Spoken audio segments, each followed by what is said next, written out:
Another tool for decision making is called the 5 C's, which are consider, consult, commit, communicate, and check. We'll run through them in that order. The first one is then to consider the decision, which, ultimately we need to know what are the objectives? What is it that we're trying to do? What is behind the question? Before we can find a solution, we have to really understand what is the problem. And so, you need to be sure that you're not just looking at the symptoms, but you are kind of understanding maybe some of the cause behind it. Who is being affected? Who is doing the affecting? What sort of timescales are we talking about? Has it always been like this? Or has it only been like this since a particular event? Maybe what is the decision intended to achieve? We're wanting to change something. In which direction are we wanting to change it? How do we want it to be different? But of course also thinking, well, what's going to happen if I don't do anything? How does that lead into the decision as well? So all these things to consider. Then we have to think about consulting. Other people need to be involved, not just the leader or even just the leadership team. Sometimes other people need to be drawn in. Who is going to be affected either by the problem or who's going to be part of the solution? Who else is going to be involved in asked to implement a solution? You need to get people on board so that they also believe in the solution, because often to do anything, even when it's solving a problem, it still requires a little bit of motivation before they're going to really get involved, because usually it involves some sort of change or some sort of work that they didn't do before. And it's important to consult as early as possible to draw people in to the decision-making process, because often they will have, ideas about where did this problem come from, maybe better than the leaders do. It can also be important to set time limits on this consultation so that you can be really clear to people. I need all of your input by the end of Tuesday, so that on Thursday we're going to make our decision, and on Friday we'll communicate it to you. Something like that. By having time frames, people then know that their consultation is required and is necessary. And you can encourage various things to happen. You can be thinking, well, who needs to be a part of the consultation process? You can also be very clear that any idea is welcome. It's not that ideas are going to be judged. And as leaders, you can really steer the process by how well you listen. If you just jump on something as being, that's a rubbish idea, next, then, nobody's going to give any more ideas. But if you really engage the process and you really listen carefully, you will encourage people's creativity. You may need to give them time to think about it, and who knows, maybe some really good ideas come. It's also true you may not want to include everybody in the consultation process. Think about who do you want to draw in and why, and don't bring in everybody else just because you think you should. And this is also not a time for negotiation. The point is to get their ideas, to get their thoughts, to get their input, and then the leaders will decide. It's not a negotiated democratic process. That's not how organizations generally run well.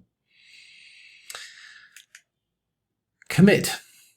Once a solution has come to the front, has been evaluated, and those who are making the decision say, yes, that is the one that we are going to go with, then you need to commit to a plan of action. A plan of action is going to have a timescale to it. It's going to have a good understanding of what were the other options, what were the costs, what were the benefits, and therefore we're choosing this one. It's going to have a clear idea of what it is intended to achieve. it may be that there are a range of possibilities that are going to come from this solution. It could be like this. At worst, it could come out like that. You can think about, best case scenarios or least worst case scenarios. And do be careful about group decisions, because sometimes when we try and seek consensus on a decision, actually sometimes it comes up with some really bad ideas because everybody just wants to say yes to whoever is at the top of the table. Another part of commitment is saying, okay, this is the idea we're going to go with. Let's write it down. Let's document it. Because once we've committed to it on paper, it's much harder for us to change our mind later or for the idea to get twisted as time goes by.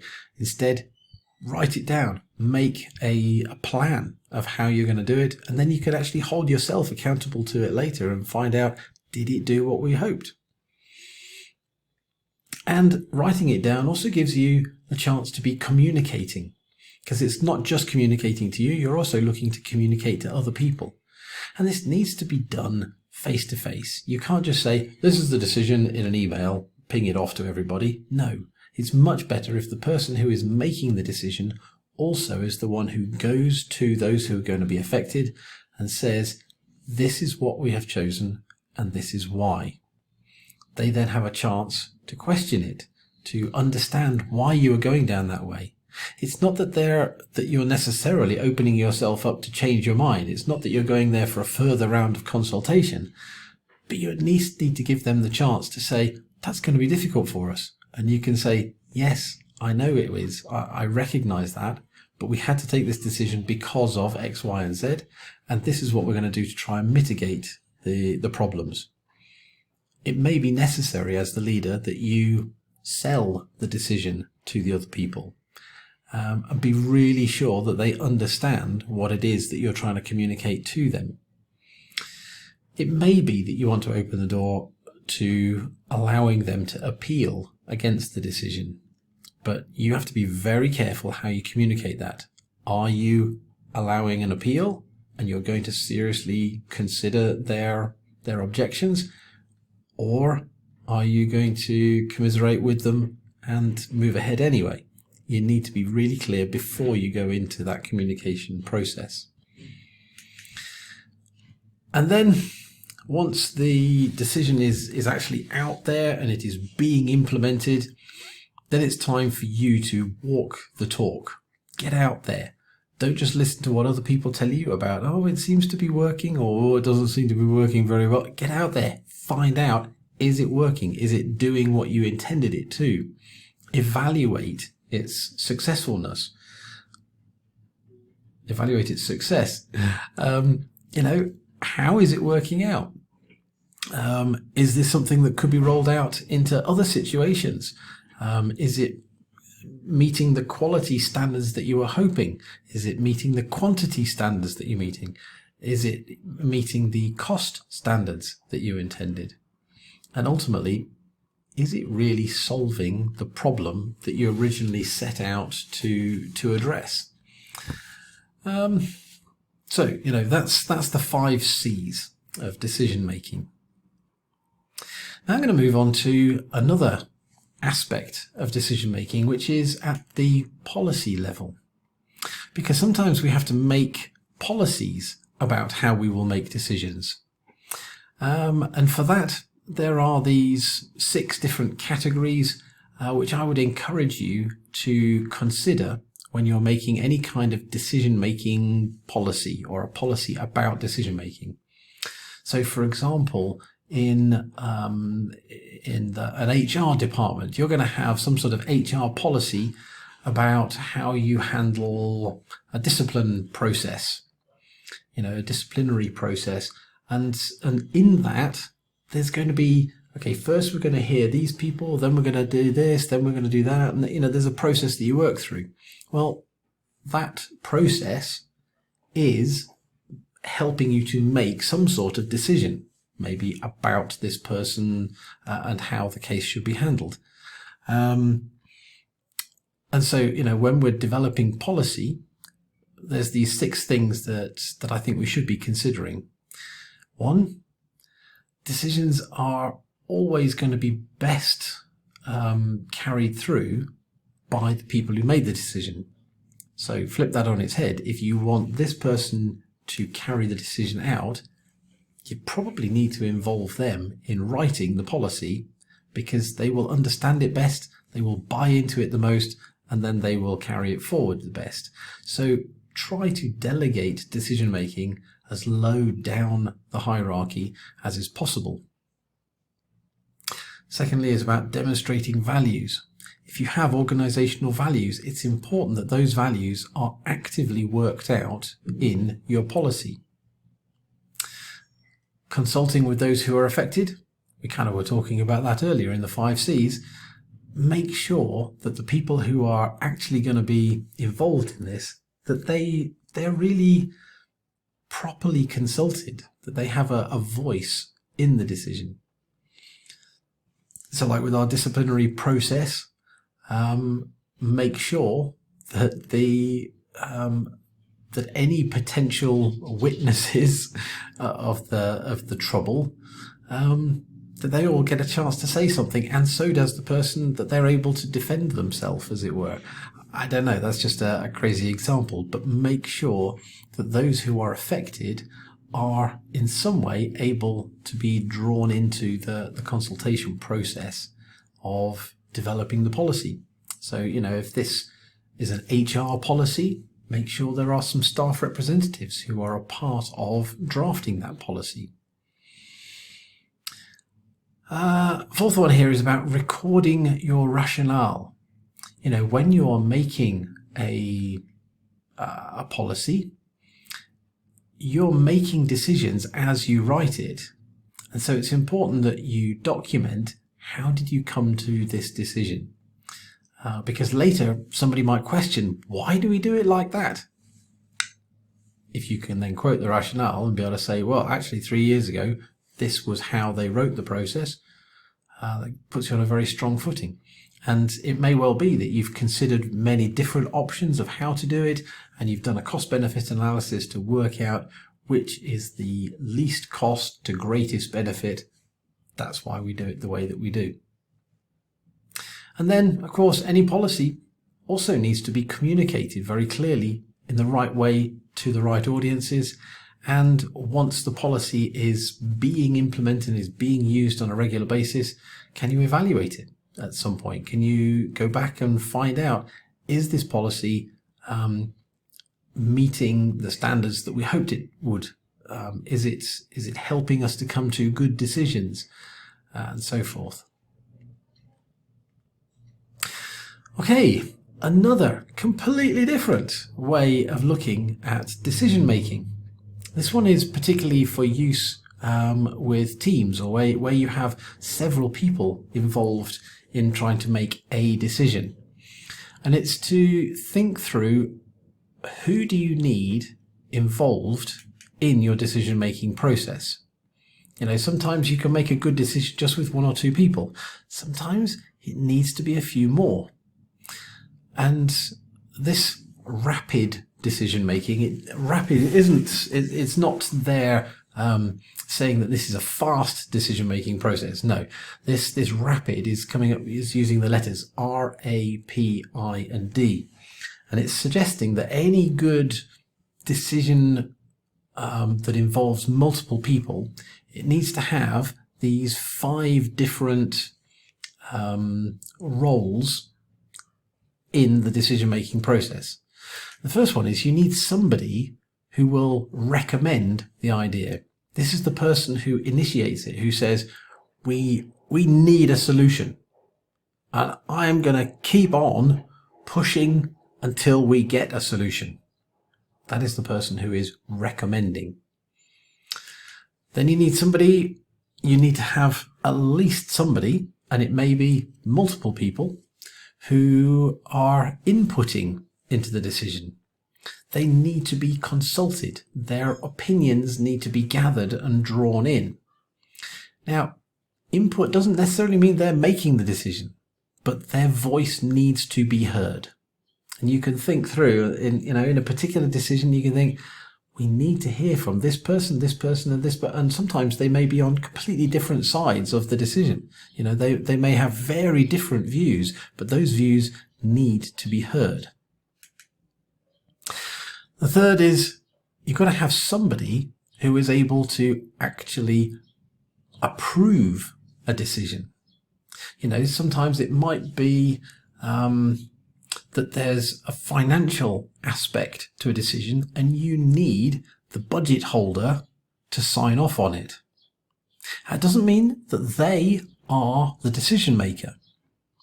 In the same way that you may have some people whose voice needs to be heard, it may be that there are some people who need to give their approval before the thing can move forward.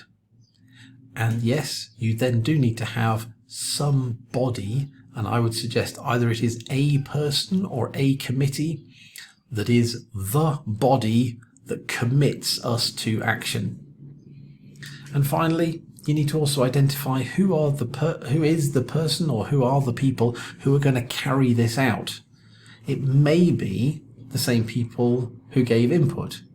It may be those who had to give their approval. It may be a different set of people.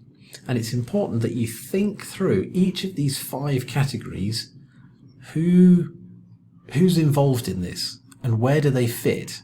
And can we minimize those numbers? Because the more people are involved, often the more complicated it becomes and the slower the process goes. But if we can really identify who is needed and for which purposes, you're more likely to come up with a good solution. Okay, yet another aspect of decision making is about the ethics of decisions. Now, I know actually over both the previous session and this one, there's a lot of different ideas here, and sometimes you might even think some of these ideas, they actually conflict with one another. This is a different idea, this just doesn't work with the previous one. And it's because the point of the Ignite course is not necessarily to come up with a way of doing things for you. It's actually to come up with a bunch of different ideas from which you can choose which one is most appropriate in this situation. So here is adding another aspect to decision making, which is about the ethics of decision making. And when you need to decide on something which is ethical, it's difficult decision making because of the morals or the ethics that are in there. Obviously, one of your first questions is it legal? What we're being asked to do here, is it legal in the national law, in the organizational policy, in our personal moral code? Does it cause us to break some law, some principle that we do not want to break? Second question would then be, okay, if it is legal, if it is within our principles, the next question is it balanced? Meaning, does it cause some sort of unfairness? And that could be unfair between different parties, or it could be unfair in terms of time, because sometimes we might choose a short-term solution, which then causes us a bigger long-term problem. So, is the decision coming to the right balance? Third level, if you say yes, it is legal, and yes, it does seem to have the right balance about it, then we can say, well, how are we going to feel about this? If we do take this decision and we do go ahead with it, are we going to be proud of it in 10 years' time? Or are we actually going to be a bit ashamed about it? And that ultimately is what we have to deal with at the end of the day, is when we can look ourselves in the mirror and say, yep, it was a good decision. It was legal, it was right, it fit within our principles, it was well balanced, it was fair, and I'm proud of the decision that we made. If you can say that, then even if it goes wrong, you can still be proud of what you have done. But of course, there are some things that are just wrong, and we have to say, no, we're not going to go along with this. Or it may be that we can kind of predict this could be a problem in the future. If we have to make an ethical decision, not just as an individual, but we're trying to do it as a team, there's another process that you can use. So here's ethical decisions for organizations. The number one action is get the team who are involved to gather information together so that everybody who's at the table, they have different aspects of the information coming in. You don't want to have just one person presenting all of the information and then everybody at the table, the team, they then try and make a decision. They can't, because this one person has been the one to bring all of the information and may have modified how that information is presented. Whereas if different people around the table are all trying to gather different aspects of information about the decision, then when they come together and they present that information, and everybody at the table gets a time to present their part of it, their aspect of it, their perspective on the decision, then you can spend some time trying to, as a team, agree, okay, we've now gathered all this information, we've heard all these different perspectives, we're not going to come to a solution just yet. First, we're going to try and be sure, are we all on the same page? Are we all trying to answer the same problem? What is the problem? And you come to an agreement on what is the actual problem that needs to be addressed. Then you can take some time. It may be praying, it may be silently considering an answer, but it's something that then happens individually, where you say, okay, I've heard all of these different perspectives. We have come to an agreement on what is the problem. Now, I think the solution looks like this, but I'm not sure. And then what you can do is you can each go around and discuss and say, well, according to what, you have to be really honest and not change your mind. You have to say, well, this is what I wrote down. And you go around everybody in the table and say, well, what did you write down? When you thought about this just on your own, what did you write down? And having listened to everybody's different thoughts and ideas, written, what they wrote down, then you can start to hear, okay, are there some unifying thoughts? Are we coming to similar ideas on certain aspects of this? And maybe in that process of looking at these different perspectives, it may be that you can come together to form a group perspective. Of course, we've been looking here at group decision making. And the fact is, there is actually many different ways of making decisions as groups. That was obviously an ethical thing, but actually there's all kinds of decisions that we have to make as groups. Some of those decisions might be about consensus. And a consensus decision is where we say, we are going to sit at this table and we're going to keep talking about it until we all agree the same solution. That's a consensus decision. It could be that we say, no, we're going to come to a democratic decision where a majority agree the way forward. It could be that you come to a dictatorial decision. And okay, we don't like the sound of that, but sometimes it's necessary, where we say, okay, we're going to, whatever happens here, this is the person who is going to make this decision. They are the one who knows the most about it. They are the one who has been appointed to take the decision, whatever. That is what's going to happen. That's a dictatorial decision. It could be that there's a consultative process where various voices are heard and then a person makes the decision. Or it could be that it's a group consultative process where all of these different opinions are voiced at the same meeting and a person then makes the decision. But whatever happens, sometimes we come away from a meeting and we think, oh, okay, as a team, we made this decision. I have to now go along with that. And you do. It's very important that if you as a body have made a decision, even if you personally disagree with it, you have to go along with it. But sometimes that's difficult, particularly if we don't feel happy with the decision that was taken. Maybe it was a democratic decision and we were the one who voted against it, but it still went through. Well, I would suggest that there are 3 things that you can do.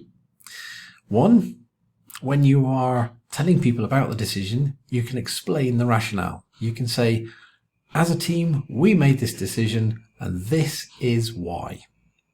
And you can explain the reasons why the decision was made. Even if you don't necessarily agree with them, that was the reason that came from the meeting. Second point is about aligning 100% of your resources. If you are a part of that team that made that decision, even if you don't agree with it, you have to agree with it when you come out of the meeting. When it becomes a publicly, our team decided this, you have to be fully behind it. You can't, well, they decided, but I'm going to hold back. No, that's not on. If you work as a team, you have to be part of that team and the part of the team decision making. But it doesn't stop you from seeking contrary evidence. You must not do this in a way that causes the downfall of the decision or weakens the team in any way.